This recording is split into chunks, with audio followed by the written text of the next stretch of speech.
ವಿಡಿಯೋದಲ್ಲಿ ಏನಪ್ಪ ಅಂದರೆ ಓಲಾ ಗಾಡಿ ರಿವ್ಯೂ ಮಾಡ್ತಾಯಿದ್ದೀನಿ.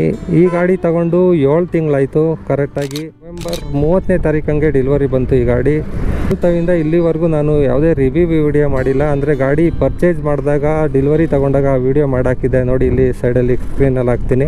ಕಮೆಂಟ್ ಕೂಡ ಮಾಡಿದರು, ನಿನಗೆ ಮುಂದೆ ಇದೆ ಮಾರಿ ಹಬ್ಬ ಹಣ ಅನ್ನೊಂದು ಕಾಮೆಂಟ್ ಮಾಡಿ. ರಿವ್ಯೂ ವಿಡಿಯೋ ಮಾಡಿ ಬ್ರೋ, ಯಾವ ಥರ ಇದೆ ಗಾಡಿ ಪರ್ಫಾರ್ಮೆನ್ಸ್ ಯಾವ ಥರ ಇದೆ, ನಾವು ಗಾಡಿ ತಗೋಬೇಕು ಅಂತ ಇದ್ದೀವಿ, ತಗೋಬೋದಾ ಬೇಡವಾ, ಮತ್ತು ಕರೆಂಟ್ ಬಿಲ್ ಎಷ್ಟು ಬರುತ್ತೆ, ಅಂದರೆ ಇವಾಗ ಗಾಡಿ ಚಾರ್ಜ್ಗೆ ಹಾಕಿದ್ರೆ ಕರೆಂಟ್ ಬಿಲ್ ಎಷ್ಟು ಬರುತ್ತೆ, ಮತ್ತು ಇದು EMIಯಲ್ಲಿ ಅಂದರೆ ಇಂಟ್ರೆಸ್ಟ್ ಎಷ್ಟಿರುತ್ತೆ, ಮತ್ತು ಡೌನ್ ಪೇಮೆಂಟ್ ಎಷ್ಟು ಮಾಡಬೇಕು, ಎಷ್ಟು ತಿಂಗಳಿಗೆ ಎಷ್ಟು EMI ಕಟ್ಟಬೇಕು ಅನ್ನೋದನ್ನೆಲ್ಲ ತುಂಬ ಡೌಟ್ಗಳು ಕೇಳ್ತಾಯಿದ್ರು ಮತ್ತು ಕ್ವಶನ್ಗಳು ಕೇಳ್ತಾಯಿದ್ರು.